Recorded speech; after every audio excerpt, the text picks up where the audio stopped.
T20 test on one day. India, England, Australia. Waadaplaya. Welcome back, everyone, to Waadaplaya Concussion Sub-Series. We had scheduled a daily lineup for this pink ball test match for all 5 days. All of us were completely set. And day one, Mithun and me, our predicted, and then Mithun predicts saying that this won't last even 2 days, which I was not 100% sure. And guess what? Today is second day, and the match got over. India thrashed England by 10 wickets.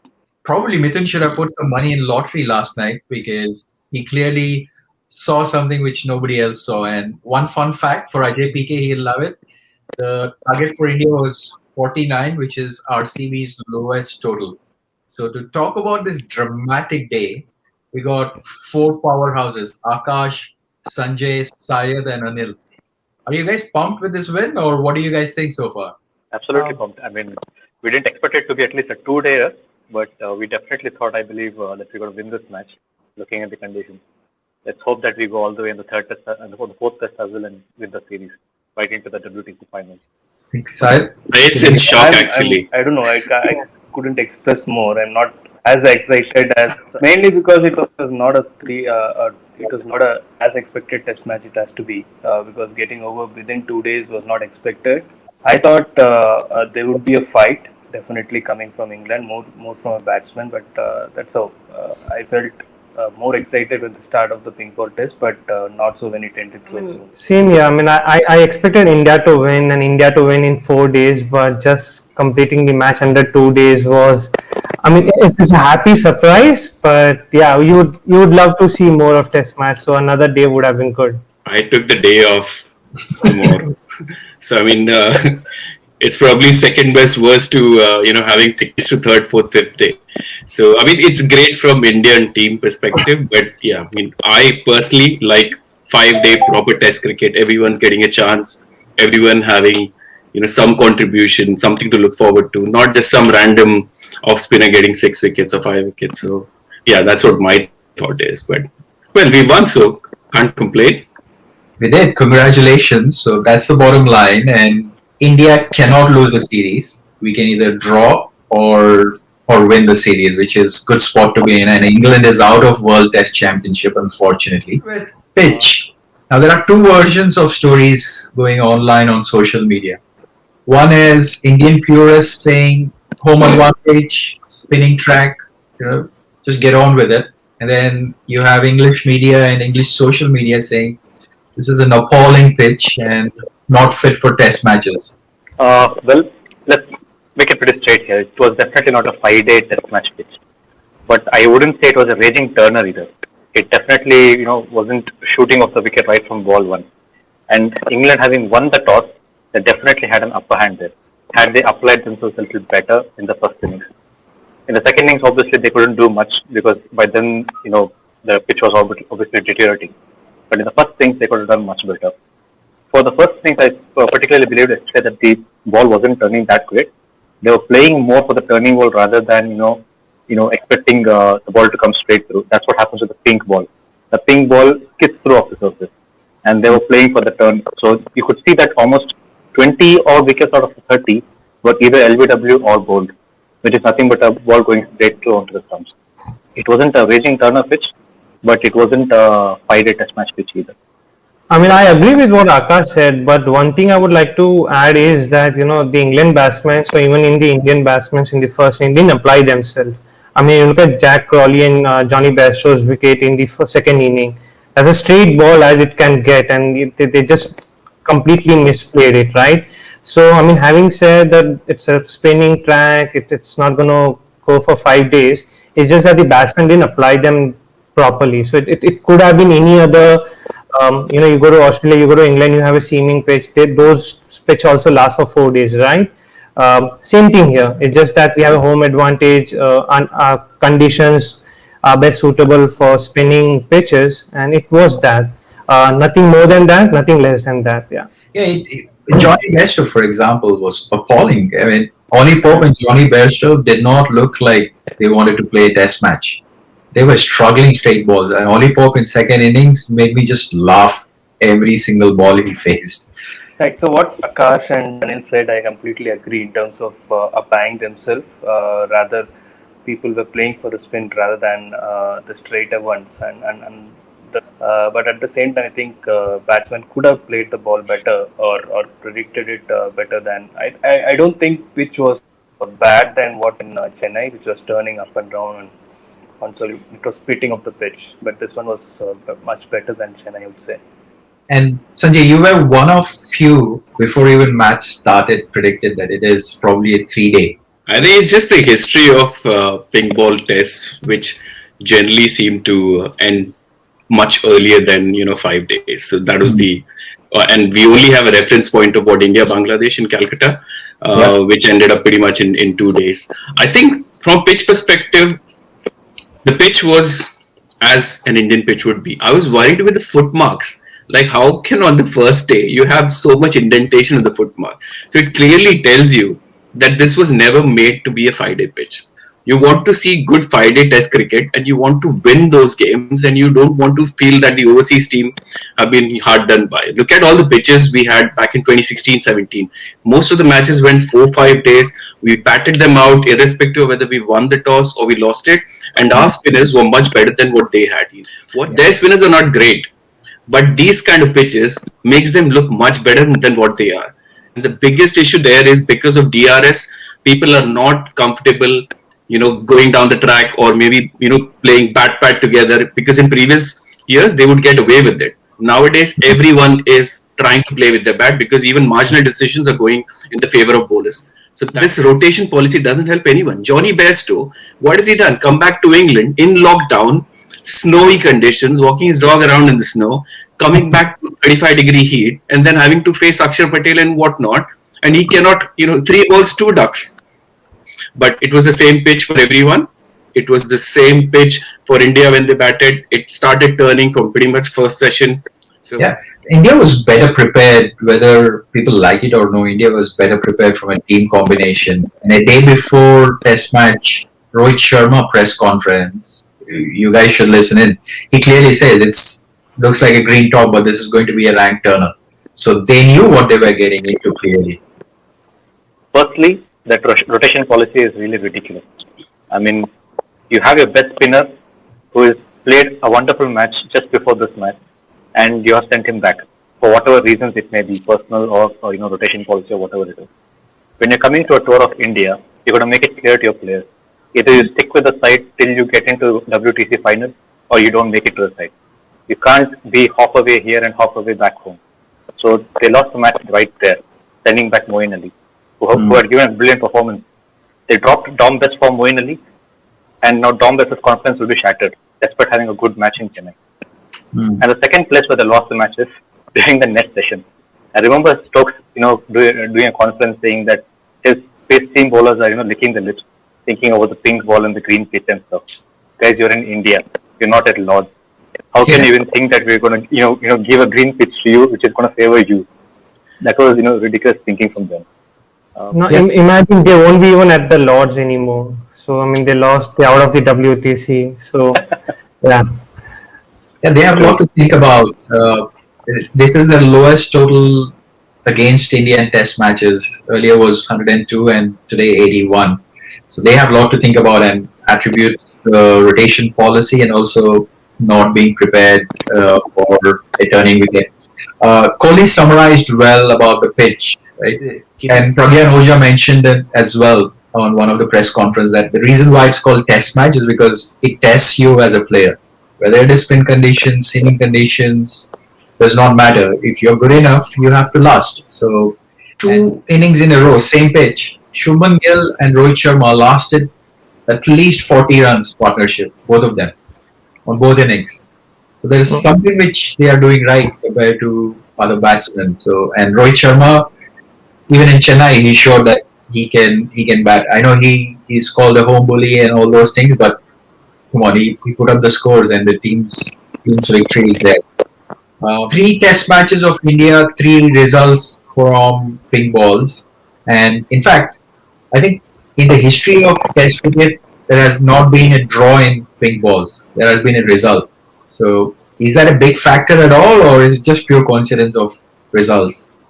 And I think the team are still getting used to the ball. Like I don't know, England were prepared to seeing that it's pink ball, it's gonna skid more. Like they are playing cut and everything, so they still not used to it. The correct technique to go about it. So I think after few more matches, I think we should see a draw test match.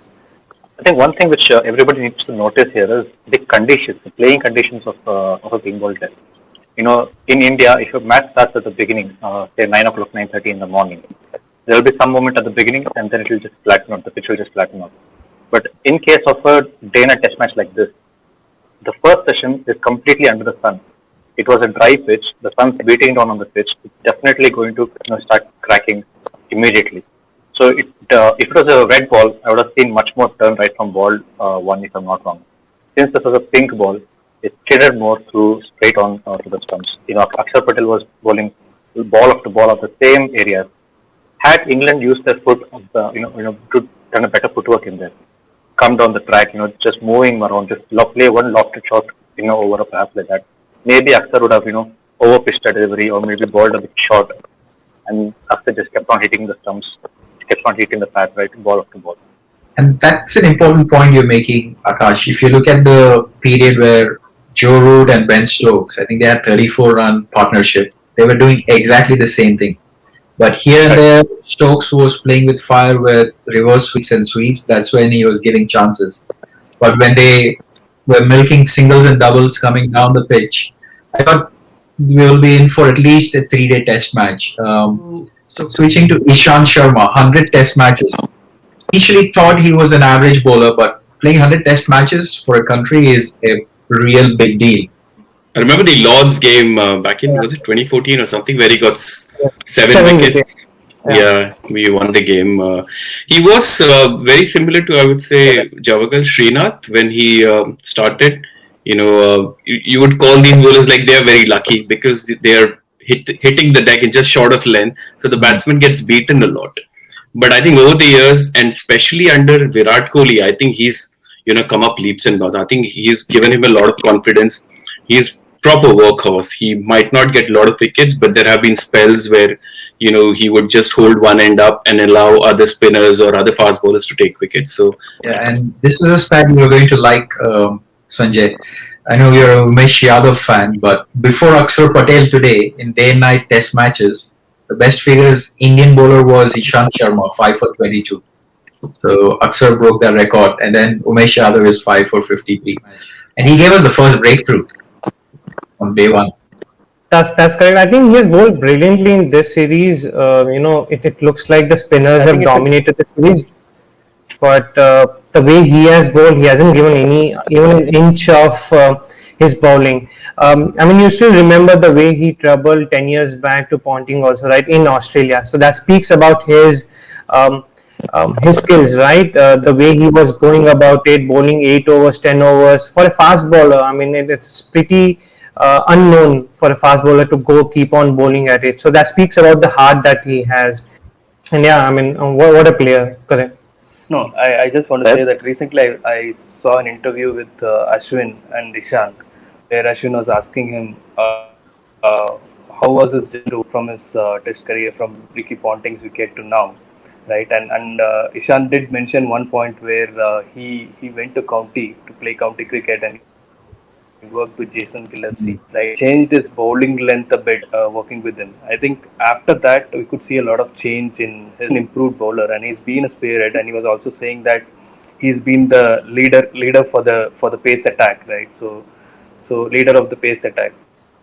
So he was also jokingly saying that if I don't bowl well, if I bowl well, I'm the leader of the attack. If I don't bowl well, I'm out of the attack. So that's how his life has been, and he's done a great job achieving 100. Excellent. And he played for Sunrisers, so I have a soft spot for him either case. So Ishant's actually career for me is 3-phase career. I remember him starting off with this long-haired guy whose hair is to fall over as and when he delivers his ball. He used to bowl about 5th or 6th stump, I guess, also the off stump for the right-handers, and I used to wonder why is he even bowling, because a good batsman is not going to go and play at it. And then came the phase when he started bowling pitches to the Pontings and the Jayawardenas back home. and then finally he went into a workhorse kind of a mold. Now he's a bowler who makes the batsman play every delivery. Playing 100 tests and being only the one after the couple there to play 100 tests is not easy. He's been just for test matches. He's playing only for test matches. Yet he's improved a lot over the entire span of his career.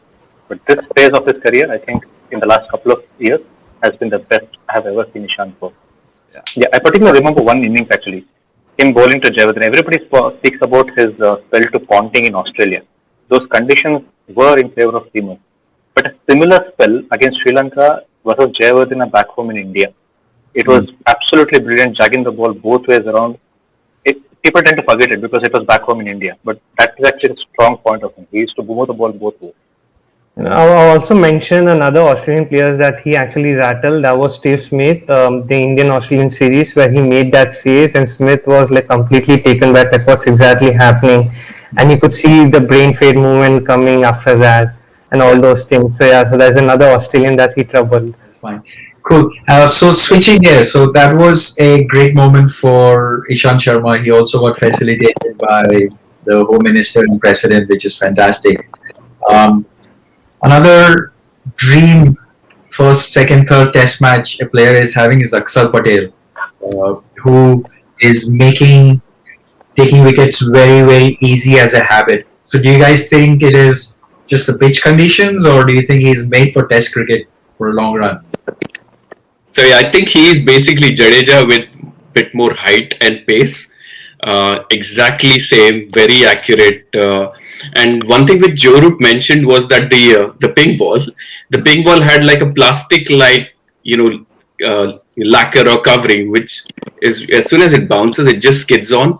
So apart from batsmen getting deceived with the turn or lack of turn, it's also the pace at which he's bowling. So like usual, Sanjay, question to you is man of the match. Is Rohit Sharma still a man of the match for third test, or is Axar deserving? So it's a difficult one because he's got 11 wickets. I mean, it doesn't really matter. He got the some impact of the match or something, Rohit Sharma, but 11 wickets is great. Rohit Sharma, if he had got 100, absolutely, even 80, 90 would have been enough. But our bowlers in the second innings made the difference because the lead wasn't as much as we had in the previous test match. So yeah, fair play. Give the credit where it is due for Jack Leach. He bowled really well. He deserved 5 according to me. Unfortunate that Joe Root slipped in, but Jack Leach also consistently kept the target. If you look at Virat Kohli wicket and Ajinkya Rahane, those two are classic left-handed dismissals, and goes to the point which you guys were making, that keep to the stump line, and they were playing for spin, but it went straight up with the arm. Something that happened in the first test match, and that happened 100 years back before that, was the first ball wicket from a spin bowler, and that happened again today with Axar Patel. You can understand the pitch helping the bowlers. You can understand the ball helping. It's a pink ball. There's heights, but the accuracy and the consistency. You look at the first innings pitch.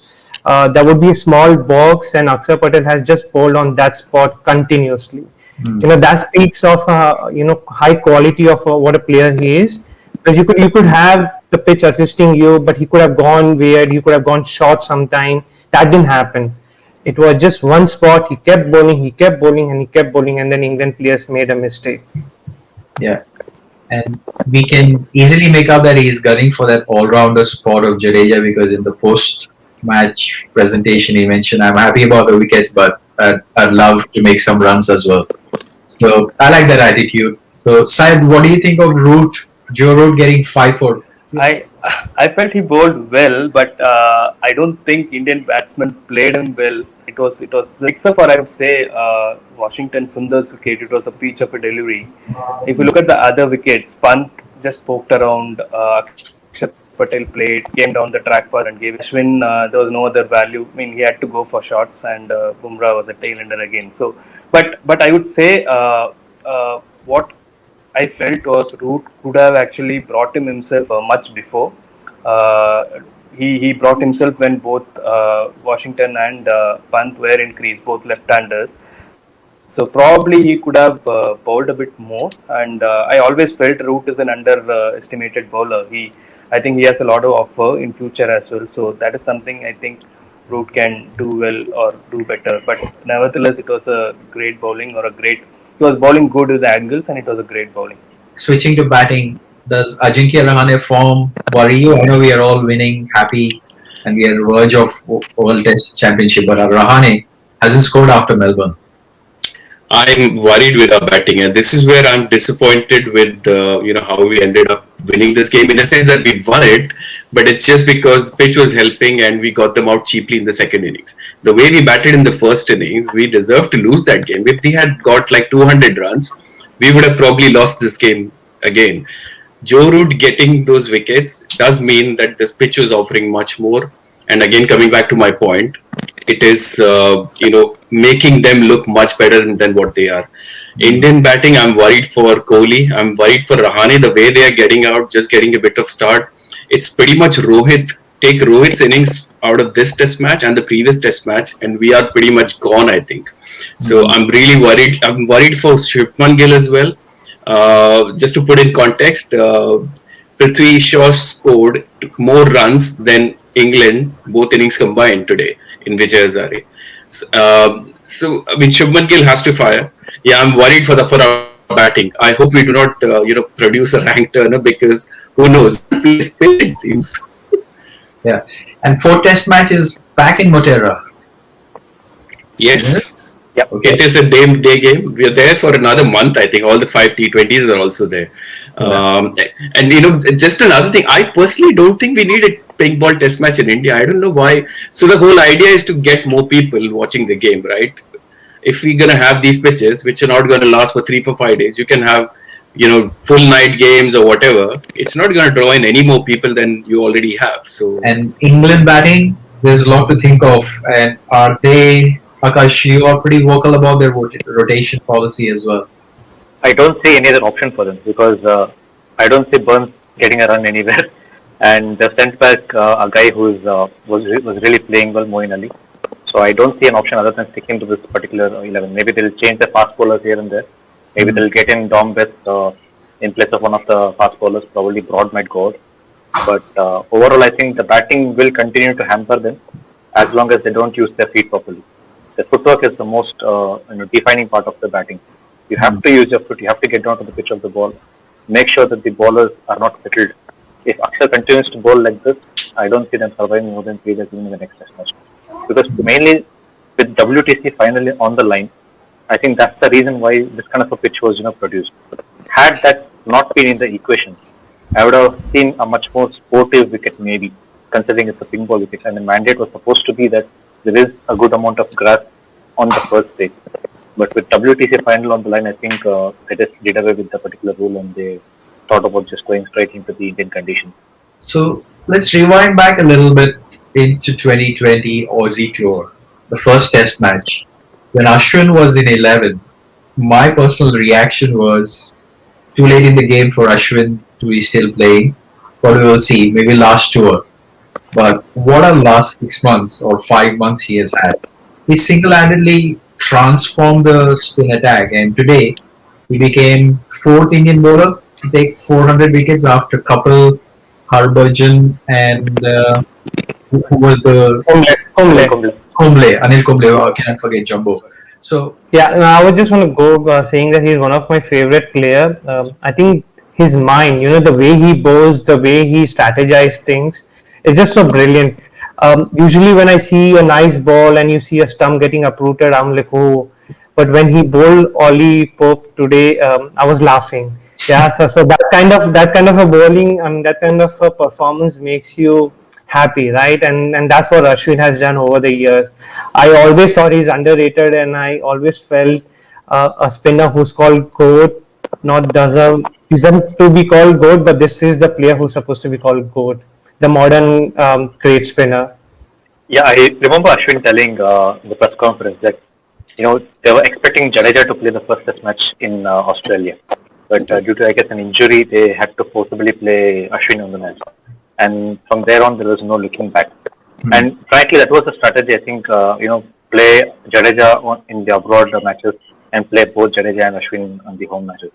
But you can see the stark improvement in Ashwin's bowling overseas right from this first match in Australia. There's no giving away easy runs. He's at the batsman all the time. Turn, no turn, doesn't matter. He makes the batsman play.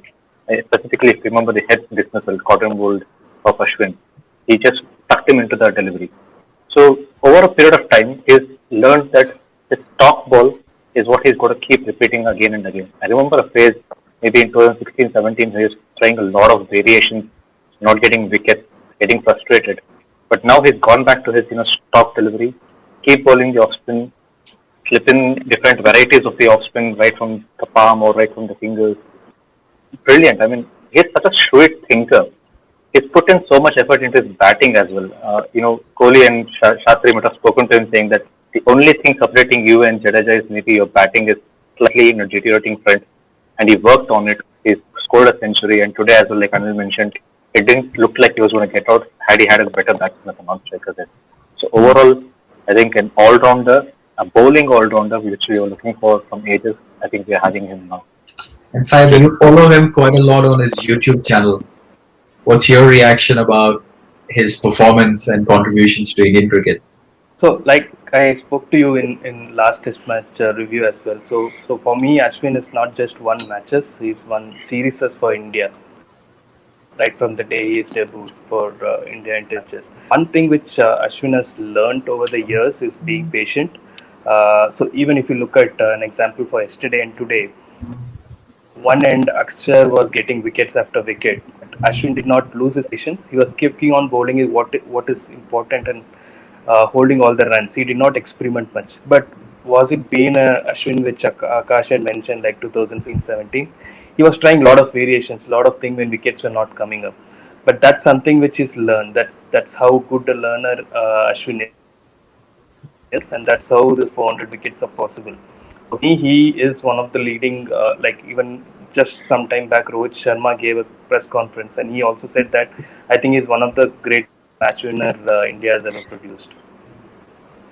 Absolutely. I think he's a true match winner. The reason why overseas Jadeja was maybe given a preference potentially was because his batting had died down sort of in the last 3-4 years.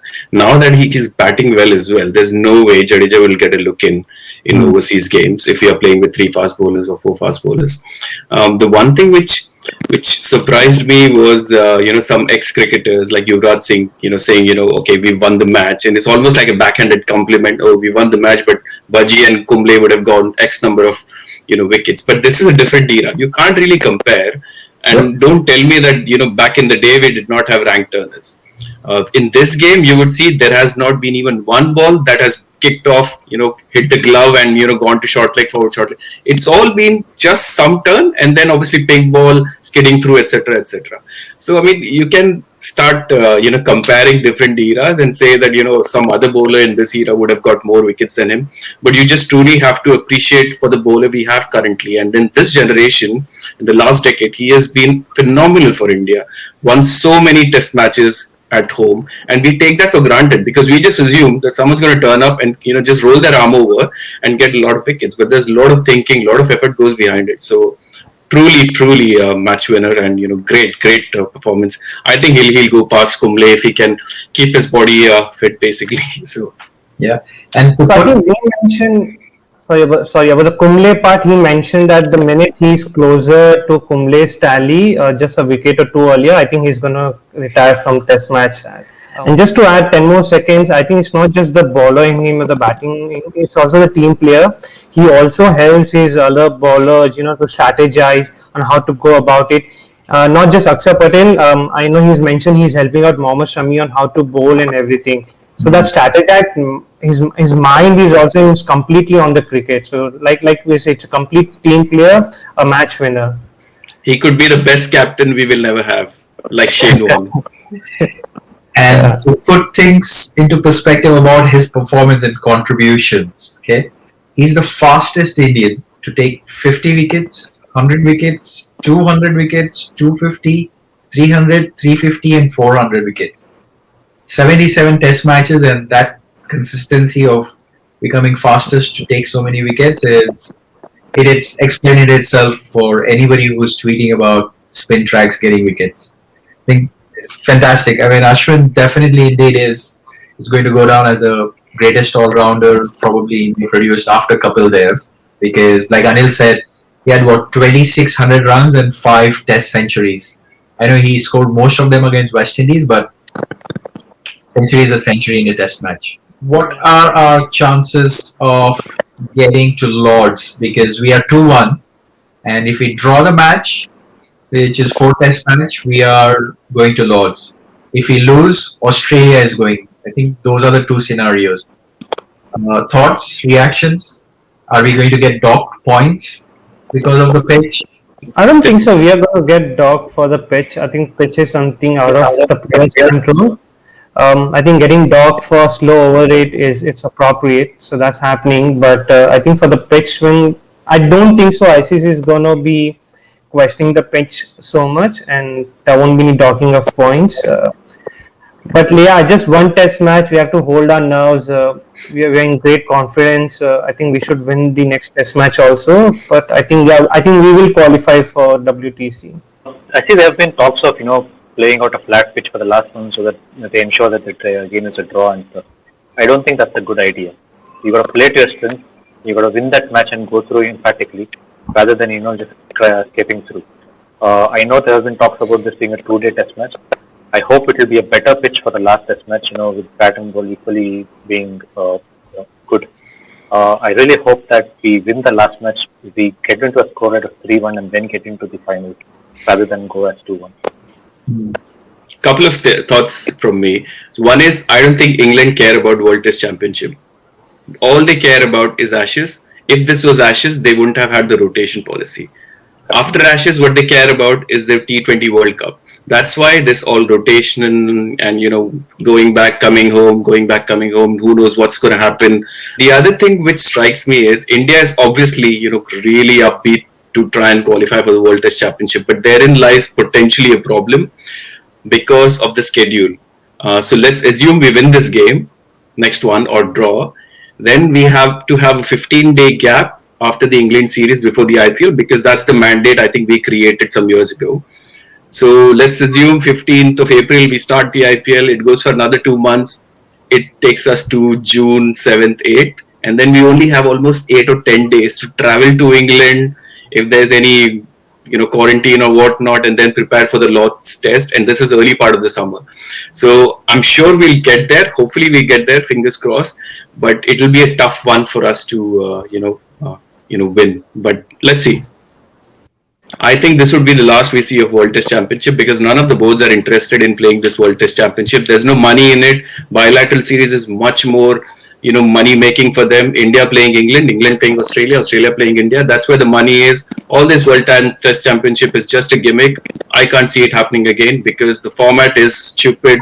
There is no consistency among who plays whom, home and away. Some teams playing 2 matches, some team playing 19 Test matches in a year. So I think this will be the last of what we see, and hopefully we'll be the one who win it. Good stuff. This has been fantastic conversation. Let's switch over to our socials and look at the reaction of a dramatic day. Poor old Modi, who's meant to be for these kind of days, right? After entire day of comments, he puts a post saying that test is over in less than 2 days.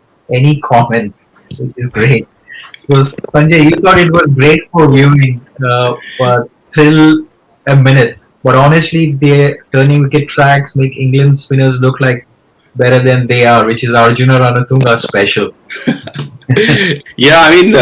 Coming from Modi, you have to accept it, getting it over in 2 days, no pun intended. But I love, just watching it, you cannot take your eyes off it, from a television perspective. But, you want another 3 days of really hard Test cricket, take time off over the weekend, have more time to watch, etc. Look at Brisbane, look at Sydney, everything going to 5th day final session, that sort of drama, close contest. That's what I missed. This was very one-sided. And to be honest, the last 12 Test matches India-England have played, it's been completely one-sided. Once a side goes ahead, there's no coming back for the other one. So hopefully, we'll see more close Test matches, but, we'll keep that for our England tour. We don't want any close Test match for the next one. We want to qualify. Yeah, and Ajay PK puts up a Sunny Gavaskar quote. Nothing's wrong with the pitch, but it's the batsman's mentality. Also, 36 runs of 174 balls, which is Gavaskar's score. I mean, that was Gavaskar's mentality, right? He said, "Okay, nothing is happening. I'm gonna block," and then he blocked. So that was his mentality. So he's right there. Yeah. Yeah. And this pitch needed that kind of feelings. I think Akash mentioned that good old days when Dravid and Sangakkara, likes of them, they showed quality on these kind of tracks, which is unfortunately was lacking. It's just a defensive technique and a mindset. I remember Dravid playing in much more tougher pitches than what England or India have gone through in this particular match. He can take 40 balls to get off the mark, but it doesn't matter to him as long as it's for a team score. In the first session today, all they needed to do was just block, get through the first tough session, and then the second and third sessions would have been, obviously easier ones with the dew coming into the third session. But they tried all kind of shots, drives, sweeps, just had to block the ball, which I don't think any of the batsmen currently think it's a forte. Dravid and the Lakshman, Sangakkara, Chandrapal, these people primed, they felt proud about their defense. That's what. And Sandeep Jaiswal shares the same sentiment as Syed. This particular victory is not sweet or pleasant. Don't know why. Am I the only one feeling this way? By the way, I couldn't see a single ball live today. He did mention that by the time he came back from work, everything was done and dusted, which is the entire test match. So, Syed, before we wrap, I think the common question is, whatever the result, I think India will be docked few points at the pitch and will certainly be rated as poor. Is that correct? And also, even English cricketers are saying there has to be repercussions. So, spend a minute and tell us why there won't be any impact to India World Test Championship points, please. Yeah. The docking points won't apply to the Indian team. It can only be for slow over rate or something like that. But it could mean that the venue gets rated poor. So in future, if you have X number of points or marks against you, you cannot hold another test match. But a poor pitch can be which is absolutely flat for 5 days. This did not behave anything differently to what I thought that a normal Indian pitch would. It's just that none of the batters on both sides seem to be capable of handling it. So good luck what happens in the next game. But there's no way ICC is going to dock any points for India. And is that technically not possible, or is technically not possible? Okay. Yeah. For pitch you cannot. Okay, excellent. Any final thoughts going into Game 4 for advice for the teams? Will you make any changes to India 11? I first want to touch upon the itinerary. I'm really sorry, Akash. The itinerary, I think, Suman, you shared it.